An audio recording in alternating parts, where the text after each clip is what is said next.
A usted muchas gracias por estar todo el día con TN23. Estamos en señal abierta, canal 23, en la región central del país. Estamos en toda la República, en más de 600 empresas de cable y en internet. En su teléfono celular puede ser con chapintv.com. Estamos todo el día con la programación más completa y en este momento iniciamos el rostro de la noticia. En esta parte, esta media hora de nuestra programación son analizados temas de interés general en voz de los protagonistas, de los expertos. Hablaremos hoy entonces del sistema penitenciario. Siempre da de mucho de qué hablar, hay falencias que todos conocemos, pero también hay proyectos que se están echando a andar en la actualidad.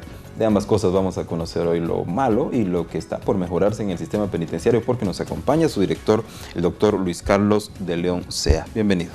Muy buenas tardes, muchas gracias por la invitación y poder hablar de un tema que ha generado históricamente mucha controversia y que en esta oportunidad pues tenemos toda la intención de generar las propuestas que ya se han planteado en algún momento y poderlas operativizar, ejecutar en el sistema penitenciario y garantizar de esta forma seguridad ciudadana. Me imagino que para cualquier profesional es un gran reto el asumir, el aceptar, dirigir el sistema penitenciario. Por supuesto, sobre todo porque es un tema que genera tabú, genera rechazo. Existe también etiquetamiento en el tema del sistema penitenciario. El imaginario social, el imaginario colectivo tiene una forma muy particular de concebir a una persona que ha cometido un delito e incluso de criminalizar de hecho a las personas que están en situación de llegar a un debate, a un juicio, y que están en situación preventiva, pero inmediatamente la población, dependiendo del impacto del supuesto cometido, genera una actitud criminalizadora y estas son las pues donde tenemos que manejar el tema del sistema penitenciario en estas dos áreas principalmente. ¿Qué dicen nuestras leyes, el marco jurídico respecto a las funciones del sistema penitenciario y cómo funciona este sistema con sus componentes? Bien, el sistema penitenciario aparece en la ley en el año 2006 y aborda un sistema progresivo. En doctrina penitenciaria existen diferentes corrientes y tendencias teóricas y doctrinarias. La que adopta Guatemala es el sistema progresivo, que tiene mucho que ver con acoplarse al tema de derechos humanos.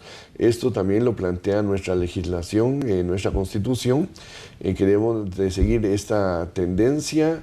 En Guatemala, las personas que son detenidas porque se sospecha la comisión de un delito son inocentes hasta que no se demuestre lo contrario. Y también tenemos privados y privadas de libertad en situación de condena que deben de seguir todo un proceso donde se pueda garantizar finalmente una situación en cada uno de ellos que tiene que ver con rehabilitarlos. Hay una parte de reeducación que sería para alguna parte de privados de libertad, pero básicamente que la transición a la sociedad después de que cumplan su condena les permita acoplarse a la sociedad, recibirlos, establecer parámetros de comprensión del delito en términos también de perdón por lo que se hizo y pues la vida sigue.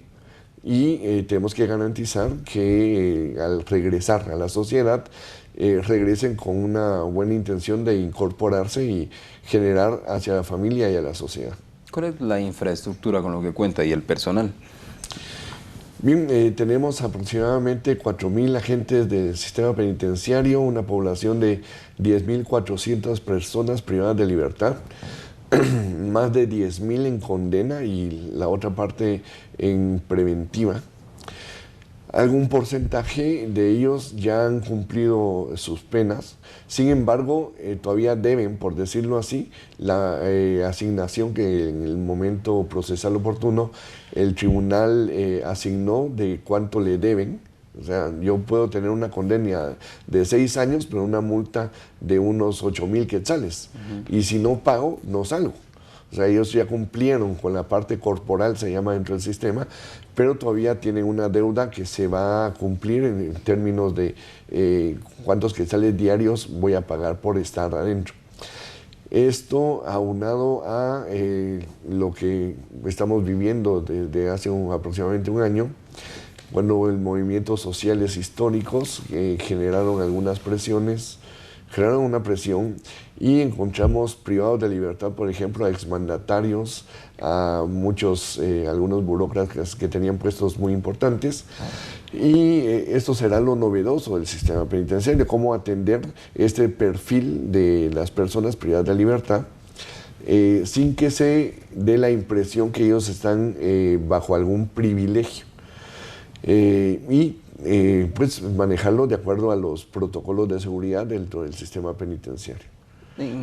Y también en términos de infraestructura tenemos cárceles tan viejas que algunas tienen 40 años, otras tienen 30 años, ya han sobrepasado su capacidad de infraestructura para atender a los privados de libertad. Por ejemplo, Cárcel de Canadá desde 1970, Chimaltenango 1976. Entonces, si bien estamos planteando el término de infraestructura penitenciaria, lo estamos desarrollando no porque van a haber más cárceles para más personas, sino para cubrir lo que ya se ha perdido de infraestructura, porque ya ha pasado el tiempo útil de esas unidades penitenciarias, y poderlas cubrir. Estamos trabajando también en el tema de ampliación y remozamiento de centros penitenciarios y poder cubrirlos, porque tenemos que brindarle también a los y las privadas de libertad un escenario de dignidad donde tienen que cumplir su pena. Este hacinamiento, como usted lo ha mencionado, en parte es por personas que ya cumplieron su condena pero no han pagado. ¿Qué sugerencia hay al respecto? ¿Puede hacerse algo o ellos van a quedarse ahí el tiempo que sea? Por el momento la ley tiene, ya genera una estructura legal donde tenemos, pues, que se tienen que acoplar la situación. Sin embargo, se están verificando, considerando algunas opciones para que este enfoque de estas personas privadas de libertad tenga un trato finalmente humano. Tenemos una situación, por ejemplo, una en COF, otra en Chimaltenango, una persona cumplió 6 años de condena corporal y debe 4,000 quetzales, pero ya a qué hora va a conseguir 4,000 quetzales para cumplir, y lleva 2 años en su afán de poder, con esa privación de libertad de 2 años, pues llegar a los 4,000 quetzales. Personas que deben $80,000 en casos de asociaciones ilícitas o lavado de dinero, que ya han cumplido condena, pero deben $80,000. También situaciones de personas que sufren alguna enfermedad terminal y existe un proceso de control de la pena donde la persona puede llegar a su casa, a pasar a su comunidad sus últimos días de vida, considerando las características de enfermedad, o puede ser cáncer o alguna otra enfermedad. Mayores de edad también, muchos privados de libertad que llevarán 15 o 20 años de condena y pues ya tienen 80 años y su situación es muy particular. Le estamos poniendo mucha atención a los grupos vulnerables, discapacidad mental, por ejemplo, en conflicto con la ley, indígenas que solo hablan su idioma y están en la cárcel y tienen dificultad para comunicarse. Es nuestra obligación proveerles de esa posibilidad. Privadas de libertad con hijos dentro de la cárcel también es alguno de los temas que hemos atendido en esta administración, y pues hay varios programas que ya se echaron a andar para atender estos detalles. Ya hay sobrepoblación en este momento, pero dadas las circunstancias y características de nuestra sociedad, ¿qué creen ustedes que vaya a pasar durante los siguientes años? Si la tendencia de la operativización de la política del sistema penitenciario, tal como la estamos manejando, se comienza a concretar progresivamente y ya no se abandona su desarrollo, creemos que a un mediano y largo plazo la tendencia de las estructuras penitenciarias van a tener una capacidad más acorde a la circunstancia de privación de libertad de los que se encuentran internados. Eso quiere decir que los programas y proyectos para facilitar esa transición a la sociedad sean finalmente efectivos. Y es que nos encontramos con un problema. Resulta que existen equipos multidisciplinarios, que la ley ya los ha definido perfectamente, Y el año pasado la mayoría de los equipos multidisciplinarios pues básicamente desaparecieron. Nos quedamos con 2 equipos multidisciplinarios para los 21 centros penitenciarios. Estamos en un proceso de reactivar los equipos multidisciplinarios. Ya sacamos una convocatoria para las personas que puedan participar y trabajar en el sistema penitenciario y proveerle entonces al sistema de personas idóneas, profesionales, que puedan atender los diferentes aspectos que solicitan las judicaturas respecto al perfil de las personas y cómo han avanzado en términos de adaptación a la sociedad. Esperamos entonces integrarlos en 2 meses, tal vez aproximadamente. Tienen que pasar un curso también, un proceso de selección, un curso sobre lo que es doctrina penitenciaria, el sistema de derechos humanos, y tener también, junto con esto, un proceso de selección de directores y subdirectores de centros penitenciarios, porque resulta que también administraciones anteriores quitaron esas figuras de los centros y los que dirigen los centros son los agentes del sistema penitenciario, que no tienen en su rol de puestos esas características. Y a través de transparentar esos procesos de selección, escoger y quedarnos con las personas idóneas para que cubran esos puestos. Gracias, doctor. En este momento iremos a la pausa, pero regresaremos con mucha más información también sobre el análisis de lo que está sucediendo durante los últimos días. Pues hemos visto noticias respecto a guardias penitenciarios, pero escucharemos la opinión del propio director al volver. Ahora regresamos. Gracias por continuar con nosotros en el rostro de la noticia, aquí por TN23, con temas importantes. Esta vez, el sistema penitenciario y su funcionamiento, que se está tratando de mejorar en esta nueva administración. Lo estamos conociendo con el doctor Luis Carlos de León Sea, director general del sistema penitenciario de Guatemala. En este momento, ¿creen ustedes que hay rehabilitación del reo? ¿Cómo lo comprueban? ¿Cuáles son los indicadores? Bien, para estos indicadores existen los equipos multidisciplinarios. Un equipo multidisciplinario está integrado por trabajo social, psicología, medicina, jurídico también. Cada uno de ellos hace una valoración de diferentes aspectos o la privada libertad y genera un informe. Este informe es considerado por la judicatura para tomar la decisión de que si la persona puede optar al régimen de redención de penas, si ha cumplido con los estándares que se necesitan para garantizar que la persona se encuentre rehabilitada. Y nosotros estamos actualmente revisando todos los expedientes. Encontramos muchos casos donde las personas ya pueden optar por la redención de penas, pero no lo saben. Y poder no solo hacerlos visibles, sino que darles un acompañamiento para que puedan optar por esta opción y eso favorecer también el proceso del deshacinamiento. Existen varios programas que tratan de proveer herramientas y a las personas para poder replantearse un poco, para comenzar, cómo es que se involucraron en una situación delictiva y si tal fuera el caso, pues proveerle las herramientas y desarrollo de habilidades necesarias para poder incorporarse a la sociedad. Paralelo a esto, estamos diseñando una especie de laboratorio de criminología. Va a ser una unidad de investigación de conducta criminal o delictiva que va a tener como fin hacer estudios acerca del comportamiento humano que generó la conducta delictiva en términos de prevención.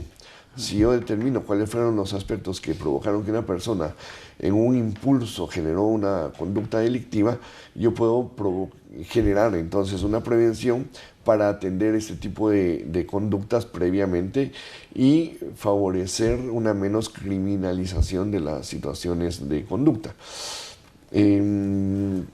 Esto sería un poco cómo podríamos nosotros garantizar que la persona ya se encuentra, pero las tasas de reincidencia tienden a ser altas en Guatemala y si ya detectamos este detalle, poder favorecer los programas que eviten que eso esté sucediendo. Gracias. Hablemos ahora de lo que ha sucedido durante los últimos días y la opinión pública la ha conocido respecto a intentos de motín o a que le quitan armas a los guardias penitenciarios, al intento de fuga de un reo aparentemente utilizando un uniforme, a los guardias penitenciarios ingresando también aspectos prohibidos hacia las cárceles y finalmente también la fuga de un reo que estaba en el Instituto Federico Mora. Bien, en el sistema penitenciario debemos comprender algo claro. Si las personas que están dentro del sistema en algún momento generan una conducta delictiva o una conducta desviada, y si muchas personas se encuentran con las mismas características dentro del sistema penitenciario, lo que estamos atendiendo y lo que nos toca atender es esta actitud. Al final de cuentas estamos hablando de conducta. Algunas personas pues obviamente van a tener el impulso, el deseo de tener esa fantasía de poder salir de la cárcel. Otras se encuentran en la situación de adaptarse y acoplarse al sistema. Y en este ínterin aparecen desde corrupción hasta estos intentos de fuga. Vamos a encontrar, por lo tanto, en la medida en que no se atienda bien el sistema penitenciario desde la doctrina hasta su práctica, voy a tener complicaciones. El año pasado, más de 4 o 6 motines, 35 o 36 personas muertas en ese ínterin, y ahora en el sistema penitenciario no hemos tenido motines, hemos tenido más bien alguna que otra riña tumultuosa. Situaciones como los fugados, básicamente se han fugado aproximadamente 3 personas del Hospital Nacional de Salud Mental. Los 3 fugados regresaron. Nos tomamos otra vez, algunos porque igual los encontramos deambulando, otros se fue a su casa porque extrañaba a la familia. Estamos hablando de problemas mentales. Y el fugado de hoy que pues no lo hemos encontrado, pero eso significa que existen algunas falencias. Si entendemos cómo se desarrolla el proceso de fuga, vamos a entender cómo preverlo, y estamos focalizando en los protocolos de seguridad. Recientemente, hace un mes aproximadamente, la Policía Nacional Civil entrega a los privados de libertad que están bajo su custodia a la custodia del sistema penitenciario dentro del Hospital Nacional de Salud Mental, y se generó un protocolo de seguridad. Ahora, la experiencia ha sido que después de eso pues ya tuvimos 2 fugas. ¿Qué provocó que se gestaran estas fugas? Pues vamos a revisar otra vez protocolos de seguridad para afinarlos. Fue una situación muy especial eso de los traslados. Respecto a motines, si los podemos llamar así, o riñas vamos a encontrarnos en un contexto donde existen muchos seres humanos, hacinados todos, y esto va a generar un proceso de adaptación a sus circunstancias, que en algún momento esto puede devenir en el desarrollo de conductas impulsivas, desproporcionadas, agresivas y violentas, en ese afán interno de adaptarse. Es así como se han visto momentos intensos de mucha carga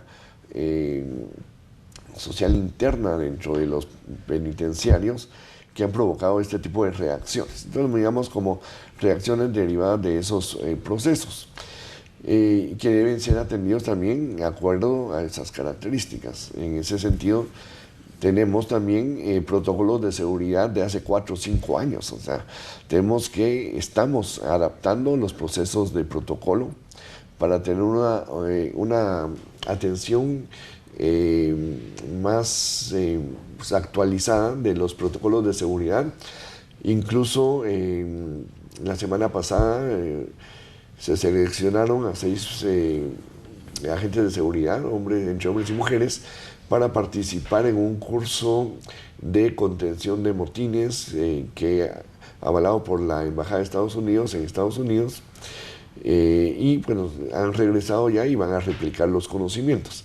Estamos apostándole mucho también a las capacitaciones Hemos tenido capacitaciones en manejo de emociones, inteligencia emocional. Tenemos personas armadas o aquellas unidades del sistema penitenciario que bajan con la sirena encendida, carretera de El Salvador, porque tienen que hacer un traslado de alguna persona peligrosa.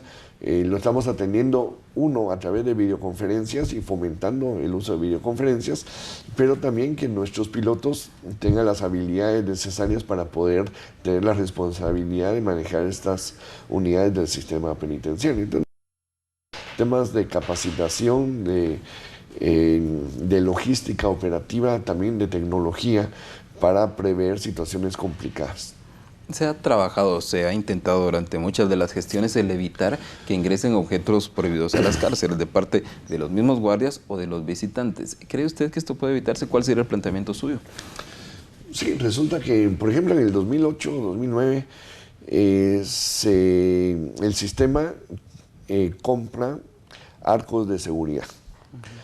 Y también aparatos de rayos X para pues, todo lo que llevan las familias en su visita, pues, pasa por la unidad de rayos X. En mi experiencia como psiquiatra forense, yo siempre los vi tirados en la zona 18. Lo que hicimos en la administración fue recuperarlos, que básicamente era arreglar algunos y enchufar otros, y los comenzamos ya a colocar en diferentes unidades penitenciarias. Estamos revisando esta cómo ha impresionado esto respecto a la visita. Creemos que va a haber incluso una disminución de la visita porque tenemos ya seguridad tecnológica. A finales del mes vamos a tener un sistema a través del cual el sistema AFIS, todas las personas que ingresan van a ingresar colocando su huella, ya no van a ser selladas en el brazo, que me parece un indigno completamente, sino que esto va a permitir tener un control de quién ingresa a visitar a quién, porque también encontramos alguna estructura criminal dentro, donde personas decían que eran familiares, esposos de algún privado de libertad, y resulta que visitaban a 3 o 4 privados de libertad en una semana. Entonces son correos, son personas utilizadas como correos. Esto va a garantizar que la persona lleve a su visita a quien corresponda, no a personas que no deben de ser pues, visitadas por muchas personas. Esto en conexión con el Ministerio Público, con Policía Nacional Civil y con el RENAP. Esto significa que también si una persona tiene una orden de captura, se le va a detectar inmediatamente a través de este sistema. Estamos ya por cotizar sistemas de tecnología mucho más complejos, cámaras de seguridad en todos los penitenciarios para quitarle la responsabilidad al guardia penitenciario, un poco eso de revisar las encomiendas que ingresan y a las personas que ingresan ilícitos a los penitenciarios. Entonces, todo ese peso lo va a llevar ahora la tecnología. Cuando son los guardias, entre ellos mismos se tapan, como se dice, doctor. Exactamente, y hemos encontrado estos casos en el sistema penitenciario. Durante la semana se armó un operativo de inteligencia penitenciaria y encontramos a 2 guardias del sistema penitenciario ingresando ilícitos al sistema penitenciario. Estamos intentando no solo dignificar al guardia del sistema penitenciario, sino también que cumpla con las expectativas de la sociedad respecto a su rol dentro del sistema. El sueldo, por ejemplo, base de un guardia del sistema es 1.900 quetzales. Es vergonzoso que generemos este maltrato institucional. Queremos que para el próximo presupuesto ya se equipare un sueldo digno al guardia del sistema penitenciario, a los administrativos también, que también no solo les permite una vida digna, sino que puedan pensarlo 2 veces a la hora de ingresar ilícitos, porque en términos de tecnología vamos a ser mucho más contundentes a la hora de atender estos detalles, desafortunados detalles, pero que han sido una mala costumbre de 10 años de atención de un sistema penitenciario en situación precaria. Realmente no se le ha puesto la atención debida al sistema penitenciario, sería el patito feo de la administración, genera tabú, y la sociedad también presiona en el sentido de que si quieren alimentación, que se la ganen, que trabajen, pero esto legalmente no se puede. En todo caso, si queremos que eso suceda, pues cambiemos nuestro sistema legal, pero en el actual tenemos que regirnos bajo esas características legales. Gracias. 30 segundos para despedirnos. Sus conclusiones. Bien, pues básicamente estamos trabajando para lograr un sistema penitenciario que genere transparencia, que aquellas actividades operativas sean funcionales, que logremos finalmente que los privados de libertad al reingresar a la sociedad puedan tener una actitud de compromiso social, de trabajo, de crecimiento personal y poder garantizarle a la ciudadanía finalmente seguridad. Eso es lo que vamos a proveer como fin tenemos, y ese es el objetivo principal, una certificación internacional del sistema penitenciario. A eso le estamos apuntando. Existen características a nivel internacional que tenemos que llenar y pues una administración con transparencia y con una idea clara de hacia dónde debe llevar el sistema penitenciario, pues garantice estos detalles. Doctor de León, gracias por estar con nosotros entonces. A ustedes por la invitación. A aclarar entonces muchas respecto al sistema penitenciario que siempre da mucho de qué hablar. Sin embargo, hay propuestas que si se echan a andar, pues pueden mejorar en pro de la institución y del país. Entonces, nuevamente, muchas gracias a usted, doctor, y a usted también por estar con nosotros en TN23, en donde le invito a seguir. Es la frecuencia correcta para noticias y programas de contenido. Con permiso.